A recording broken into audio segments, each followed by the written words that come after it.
Welcome to r/MaliciousCompliance, where we share stories of people conforming to the letter, but not the spirit of request. Thank you, friends, for subscribing to the channel, and for so many likes. The first story. I take cash deposits as part of my job. I'm told to never let the money leave my possession, or I'm in the SH. The second story. Client wanted a burnt pizza, and we made it. The third story. CEO solved my problem, after many tries. Today's first story is, you must keep it in your possession at all times. Quite a few years ago, I worked for a small company that provided vehicles on lease to people, more specifically to those with impaired credit. As these people would not get approved for traditional methods of finance, our rates were significantly higher. How much higher? Heaps. A $20,000 loan over 3 years, at a rate of 20%, means repayments of about $175 PW. We would charge on average an extra $100 to $125 on top. We'd include registration costs, insurance, a yearly service, as well as cover a set of new tires over the 3-year term. But remember, it's a lease, and you have to hand the car back to us. But people with bad credit can't take the cheaper option, and came to us. My job was simple. Take an application, get their supporting docs, and send all of it through the credit team, who were in head office in a different state. If they got approved, because there are those that even we wouldn't extend a line of credit to, then I'd put them into one of the many cars we had in the fleet. I'd run through contract docs, get signatures, take their deposit, and smile and wave as they drove off in their leased vehicle. The work was a bit tedious, and processes were long and convoluted when they didn't need to be.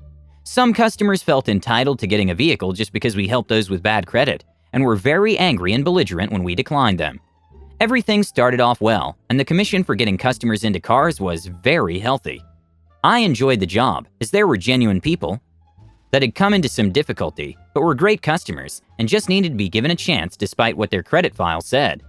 For these customers, I would even stay back outside of office hours so they didn't have to take time off work to come sign and collect their car.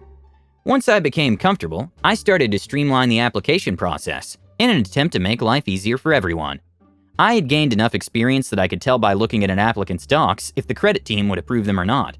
Rather than get an applicant's hopes up and burden the credit team, I'd politely reject their application without sending it to head office.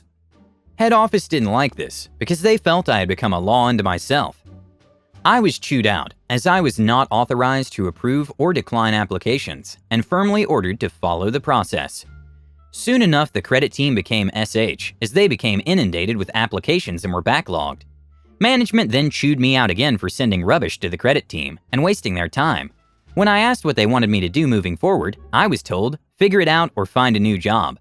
That's when my enthusiasm for the job died, and my attention turned towards malicious compliance. Now, part of my job was taking a deposit when customers came to sign their lease contracts. The finance lady, FL, that dealt with and tracked the payments and deposits from customers, worked in another state. Thank God. She was a nightmare to deal with. She wouldn't answer your questions, as it wasn't her job to teach or instruct. Wouldn't respond to your emails or voicemail. She rarely answered her phone, as she was always busy, unless it was to ask for something she wanted. She would cut you off as you responded to her questions, once she had heard what she wanted to. She could never be corrected, and was just a PITA. She talked down to me when she first told me of the process, as if I had never been to a bank, nor knew how they operated. FL, if you take cash, it must never leave your possession until you bank it. Do you understand? If it's not deposited, you must have it at all times. Tell me you understand. Me, yep? FL, don't yep me. This is serious. I don't need stupid people seeing up something so simple. Me, okay, I got it. I'll do as you say. I had to deposit the cash into the company account the day it was received. To make things more tedious, I couldn't just do it as a lump sum. It had to be individual deposits matching the amounts customers gave me. This was really painful when I couldn't get to the bank in time and had to use the ATM to each deposit. The ATM deposit takes 3 to 5 minutes for each transaction, and the closest one was 15 minutes in the wrong direction when leaving for the day. It was extra annoying when I had already stayed back a couple of hours for a customer, then had to lose another 35 minutes before starting off for home. After getting chewed out, I stopped doing the deposits the same day. I did them every other day, then at the end of each week.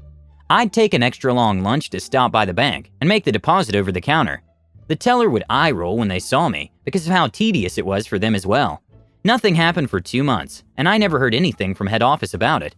Then one Friday, I left work at lunch, as I had an appointment in the afternoon.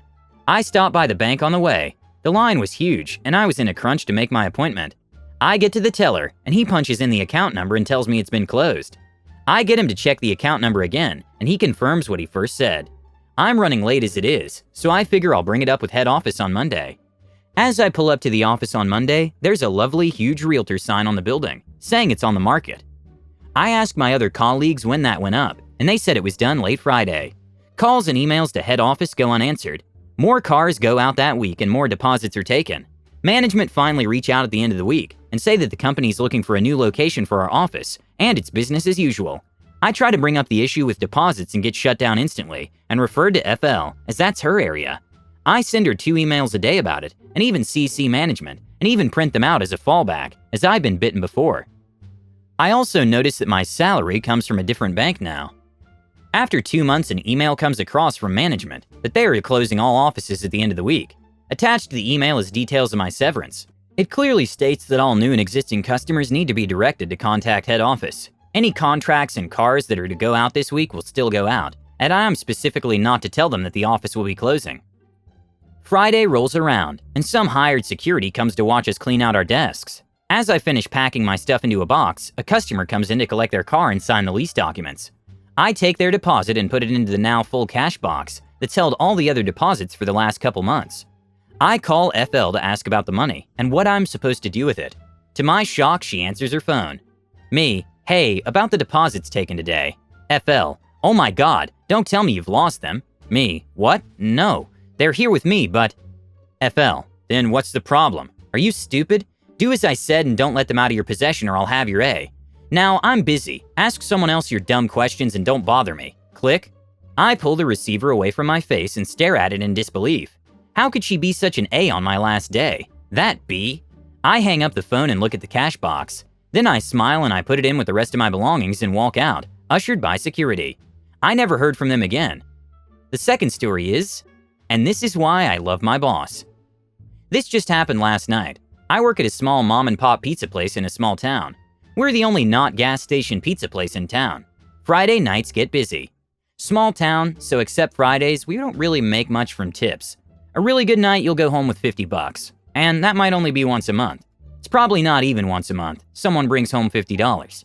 Most nights you'll go home with $5 or so, maybe $20 a couple times a month. People just don't tip here very well. But we provide excellent service, and if I'm honest, I don't do it for the customer, I do it for my boss. He's really amazing. I've also been here 10 years with him. The high schoolers make less than I do. So my boss is cooking and I'm waitressing. The cook cooks and the waitress does everything else. It'd be nice to have 2 of us, but we manage, and the people of our town expect it and respect it after all these years. It's busy. I've got several tables, and the phone's been ringing off the hook with to-go orders. I've got piles of dishes, someone's constantly at the register, and food is constantly ready to go out. My customers are being great. Everyone is smiling and laughing, and not worried that things are taking a bit longer than a Tuesday night. I was busy but not stressed yet. Then he calls, some guy from out of town. There was a high school game, so we had a few out-of-towners that night. He orders a large thin crust. Our thin crust is very thin, about as thin as cracker crust, but it's not crispy like that.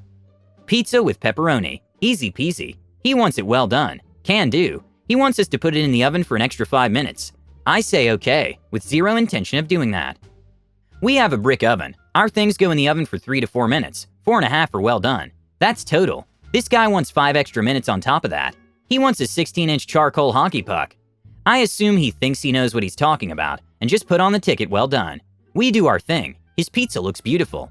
He comes to pick it up, and before paying he opens the box to inspect his pizza. This is normal and I'm not worried. Him, I asked for my pizza well done. Me, this is how we make our pizzas well done. Any more than this and your pizza will burn. Him, I'm not paying for this. I'm not eating this. I want a new one and I want it how I ordered. Put it in for 5 more minutes. At this point, my boss taps me on the shoulder and tells me to take over the cooking while he handles the customer. Our kitchen abuts the register counter. I'm literally making pizza 5 feet away from the interaction, so I get to hear the whole thing. My boss tries to tell the guy how long we usually cook the pizzas, what's going to happen to his pizza, etc., etc. Customer is having none of it.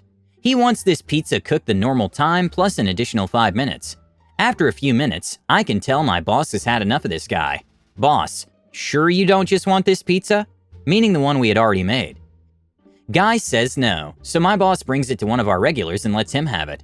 He comes back to the guy and informs him if he wants his cooked for 9 minutes, he needs to pay first. Guy seems satisfied and pays. I hop back to waitressing, and boss takes over cooking and making this guy his pizza. It goes in the oven looking beautiful. Boss sets the timer for 9 minutes and makes sure to show the guy the timer. He just smiles and chuckles a little. I'm bussing tables and checking people out and answering the phone while we wait on this guy's pizza. The timer goes off for his pizza. Guy comes closer to the counter. It's my job to cut the pizza as soon as boss man puts it in the box. He lifts this solid black hard-A charcoal hockey puck out of the oven and sets it in the box. You can barely tell it's a pizza anymore. I attempt to cut it, but it's so overcooked it more or less just cracks and crumbles. My back is to him so I can't see his face, but I can imagine. I close the box, turn and hand it to him with a smile on my face. Me, enjoy your pizza, sir. Guy stutters a bit. I can't eat that. Boss, we made your pizza to order. If you want a new pizza, you'll need to order a new one and pay for that. The guy has this completely broken look on his face. I was actually almost looking forward to a blow-up. My boss is a force to be reckoned with if you curse or disrespect us. He left his pizza on the counter and left. This is why I love my boss. The best part is that he'll bend over backwards for you, unless you're an a-hole. Sometimes I wonder how we stay in business with all the discounts and freebies he gives away. But people love him for his fairness and generosity. He's about 70 and still working hard. People also love an old guy. And the last story is, not even the CEO can do it. Okay, let's find out. I bought a laptop from a large Fortune 500 company. We'll call this company Bell Computers. After about 2 years, the hinges on the laptop broke, and it was almost but not quite out of warranty. I called the service center and they refused to replace it. I called, got the runaround, and each time they refused to fix it or even send me the part. Eventually, I was speaking with a low-level customer service manager, and I told him I would keep trying to escalate this until someone honored the warranty. Then he replied, "You can escalate this all the way to the CEO," and he wouldn't even do it. Well, it was at that moment it clicked. See, I used to work for Bell Computer Company. I didn't know the CEO, Mr. Bell, but while I was employed there, he would occasionally send mass emails out to the staff. The email was also a combination of initials and names, so it was easy to remember. All right then, let's play. I hung up the phone and drafted an email to Mr. Bell, CEO of Bell Computers, just like the helpful customer service rep said I should do. I wrote in the email about being a former employee, how the runaround with customer service was awful, how I just wanted the part to fix my laptop. The next day I got a phone call from Mr. Bell's executive assistant. I spoke with her for about 15 minutes about everything that happened. She took my info and my computer service number and said she would forward it to the VP of customer service. I got an email the following day saying the part had shipped. Thanks for watching. Don't forget to subscribe and smash the like button.